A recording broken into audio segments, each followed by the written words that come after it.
Hey guys, it is Critter Cat here today. We are here with a background. This is our second video. Yeah, so, it's reacting to Storybooth part 2. We're gonna as you can see right there. And I'm gonna point to a video. Oops. And Abiel's gonna read the title. It's okay if that little guy falls. Yeah, because he can't stand very well.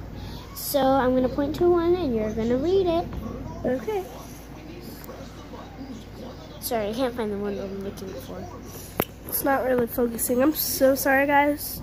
Yeah, cause sorry about the glare. There's a huge there's like glare. a big glare. I don't know what the.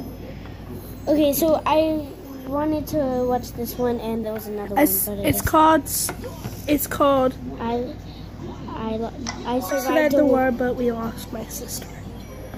Hi, my name is Zara. My dad is from England and my mum is from Iraq, and I was born in England. When I was about 7 years old, my mum was like, hey, maybe we should go to Iraq. I've not seen my family in so long, so maybe we should pay them a visit and maybe we could stay there for a while.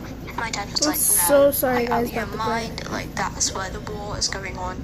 My mum was like, yeah, well, that's where I was born, that's where I was raised. So my dad family agrees, and me, my mum, my dad and my sisters and brothers went there. Everything was fine until I was about 9 years old. I remember it was about 4 a.m. and then I was woken up to the sound of screams and crying, and I was like, what's going on? This isn't right.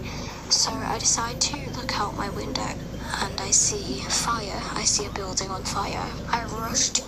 That would just be really scary, just like going to a visit to see your mom's family, and then you just waking up to the sounds of screaming and crying. Yeah. And then you look out your window, and then there is a huge, massive wildfire. That's just If I was scary. the father, the mother, I'd probably say, let's go when the war is over. Yeah.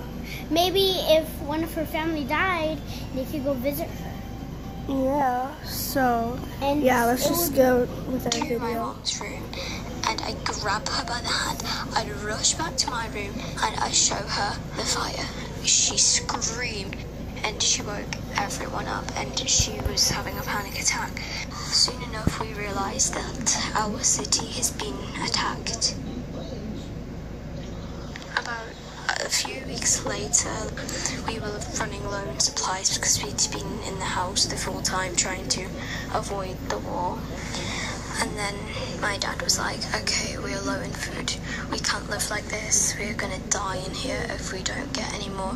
My dad and my sister go out and they go and get food.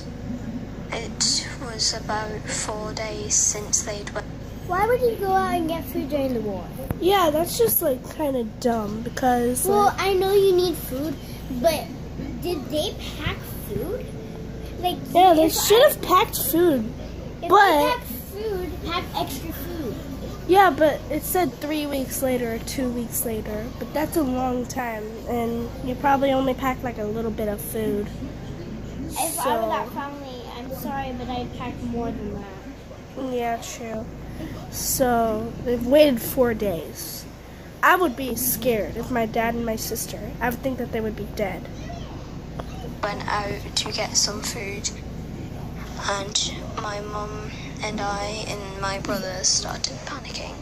Just like something has happened, they are not okay. I just lost all my hope, and I was like, well, there's nothing to do now. So let's just pray to God and see what happens. But then a miracle happened. My dad came back from the house, and without my sister, he was crying and he was really injured. Without my sister, I've realised why God has taken her up, and I realised that she'll be by my side no matter what.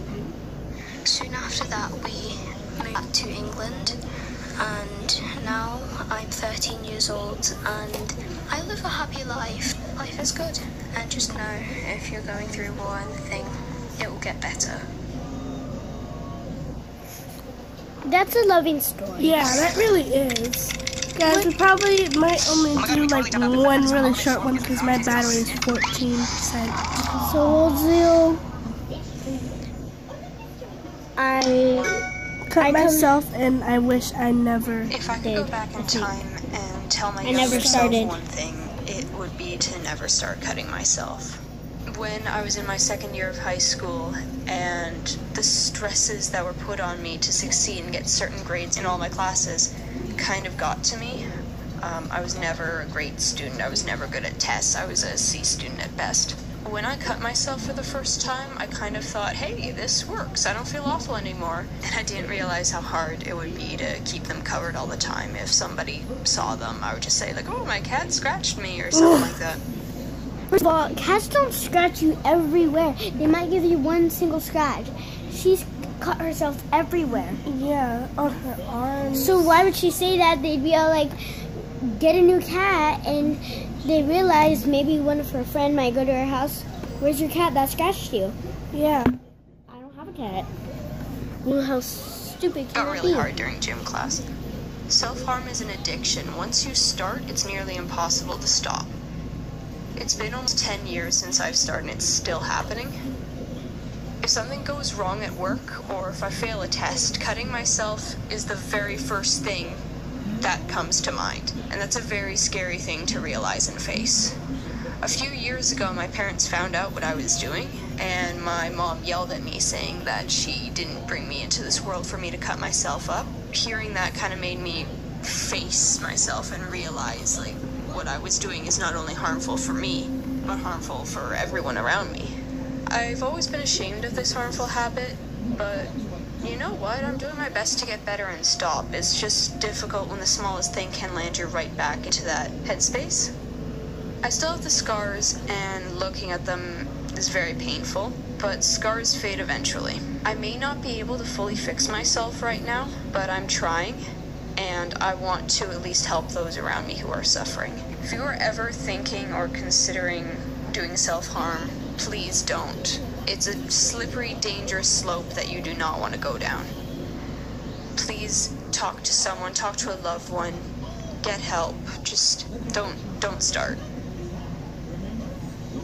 We all have things that we're struggling with, and we want to tell you about a way you can get help.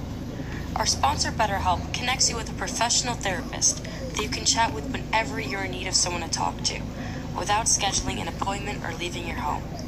BetterHelp is easy to begin and only costs So that one's just $65 per basically week like for that. unlimited therapy, which is Sad, but very we're gonna affordable. watch it. So, if you're in need of support and someone to help you get through your struggles, please click the link in the description box and start the discussion with a therapist today.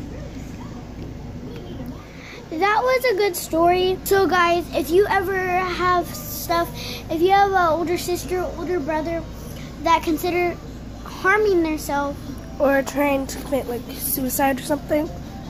tell them no. Tell them to get help. And Get better help today. yeah, and if you ever want to see, go into the description of Storybooth, and it's going to be right there. Yes. So guys, we are gonna have to end the video. My phone is 10%, like last video. If you- So this is this is Critter Cat reacts to Storybooth Part 2. Yeah, I don't know why we got stuffed animals.